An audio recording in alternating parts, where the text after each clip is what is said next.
stop smiling. Her energy was so happy. I feel attracted to her though.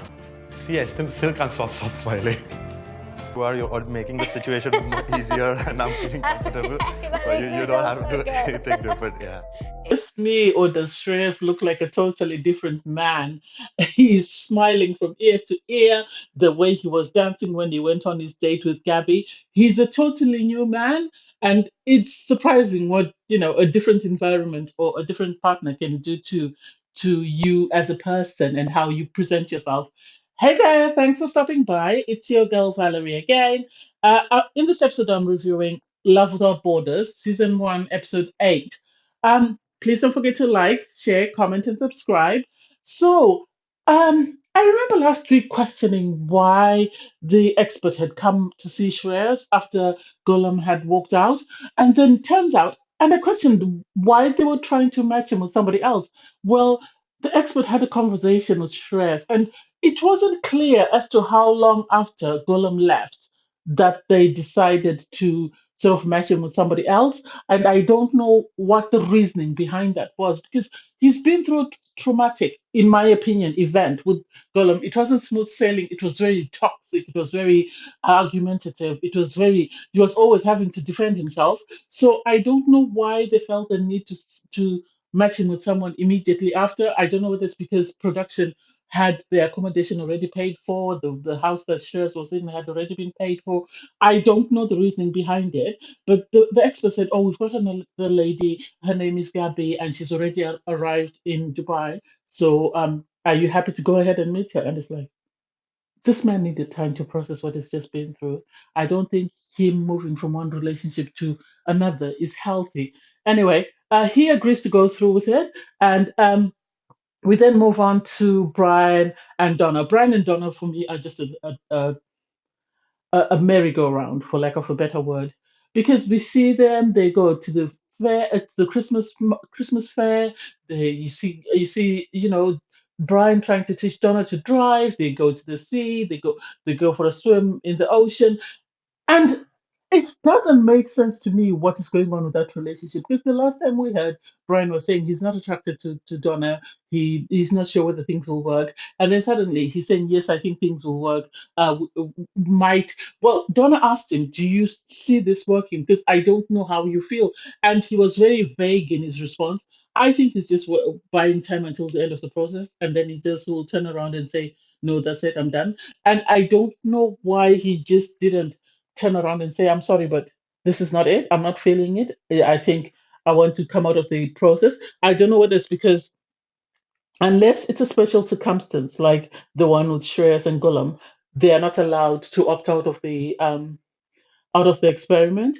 Because I don't know why she's still there if he says he's not attracted to her. I said this before, I'll say it again. He is attracted to her, it's just her age is the problem.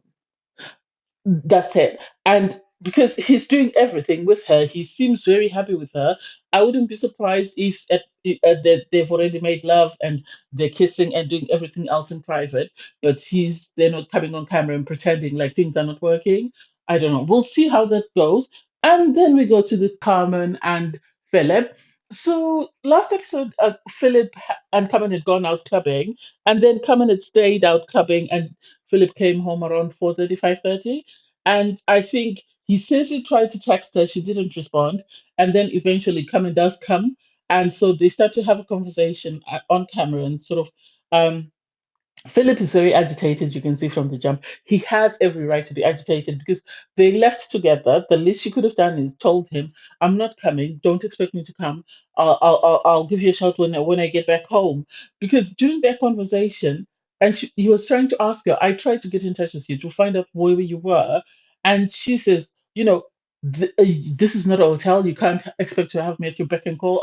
After all, I sent you a text message. And then he complains, oh, I'm bathing in a bucket and this, that, and the other. And it's just like, is the problem the fact that you're bathing in a bucket, or is the problem that he wants you to be available when he calls, or is the problem the fact that the two of you went out, and know what you did was wrong and therefore don't want to take ownership or don't want to apologize, because all she needed to do was just apologize. I'm sorry, we went out, I got carried away and I missed responding to your message. I don't know what happened. Please forgive me. Let's start afresh. So Carmen then storms off. I think production went and had a word with her and then got her to come back and finish talking to Philip. I think she had stormed off because she didn't have any other excuse to give. So she then came back, they sat down, had a conversation, and it seems that was the end of that.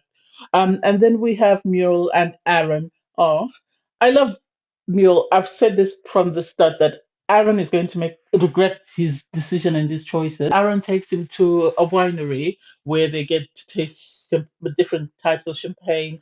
They get to learn about the wine and stuff. And um, I thought it was a sweet gesture. I thought it was a sweet gesture. But as I said before, I think Aaron is battling his own demons. I think he's battling his sexuality and he's sort of coming to terms with it. I know I felt very guilty last time when I said this, but the fact that he took someone out, uh, had all this, and how excited Mule was. At one point, he said to Mule, "Oh, you're too excited. You need to listen to what I'm saying."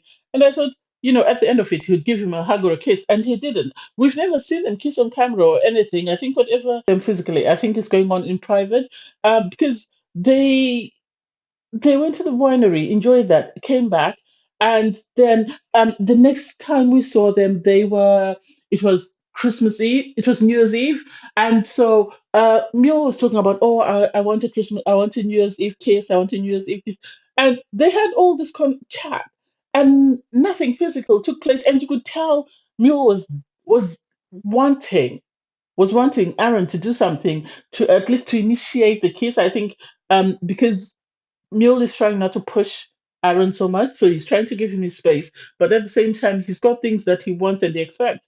And I wish Aaron would get out of his own head and look to see what's going on around him, because I he's self-destructing, he's self-sabotaging, in the sense that he's doing a nice thing, and then in the process he's also doing a lot of bad things. Like he took Mule out for his birthday and then didn't do anything physically to sort of like even give a kiss or a hug or something, at least to confirm his feelings for Mule. Because I know he told him that, oh, I have feelings for you, I do care about you, and Mule was like, well, his actions don't really show that that's what he's trying to do. So it makes it difficult to understand exactly whether he is interested or whether he's just going through this process just for the sake of going through it. Um, and so then we see Philip. He's apparently met up with Carmen's friend who's got a studio, and they sort of record a song, which is sort of inspired by the events of the night that they went out and how Carmen behaved. And so Carmen for me was later listened to the song and she had her own opinion, was very defensive. And she's saying, I don't understand how he can write about me in a sensual manner when he hasn't initiated any physical contact or even kissed me. And it's like, why can't you initiate it or why can't you ask him instead of you speaking to the cameras? Try and speak to him and find out where his head stands. um I don't understand that couple. I think they're just toxic. And they're just going through the motions until the 90 days is up.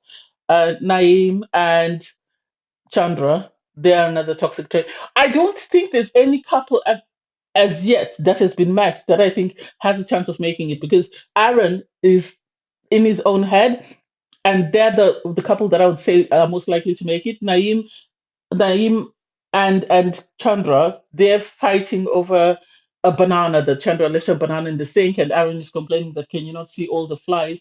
And it's like, it's not that deep. It's not that deep. You can just pick it up and put it in the bin.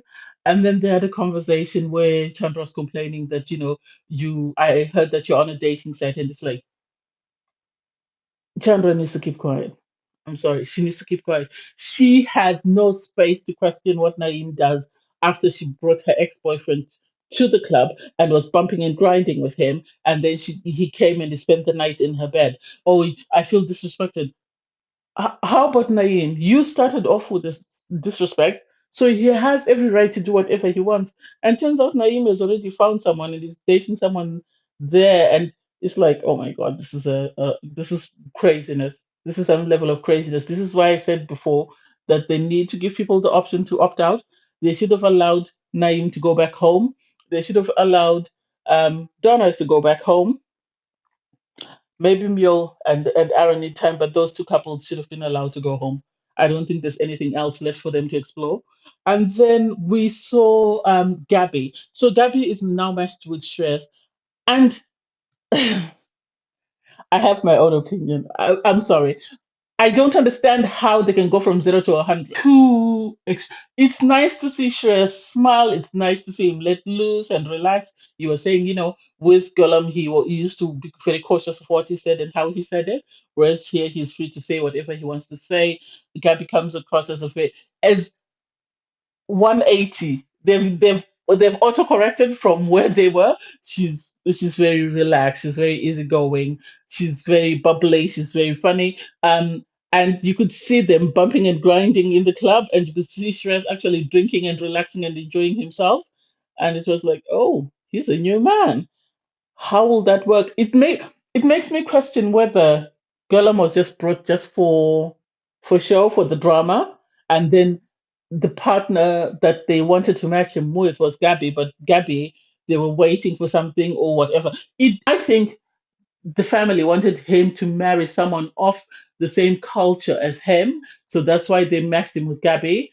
Oh, sorry, with Gollum. And when it didn't match with Gollum, that's when they matched him with the person who was ideal for him, because the family then would say, "Oh, well, at least she's better than Gollum." I don't know what I'm saying makes sense. Anyway, thanks guys for watching. Please don't forget to like, share, comment, and subscribe. Bye, everyone.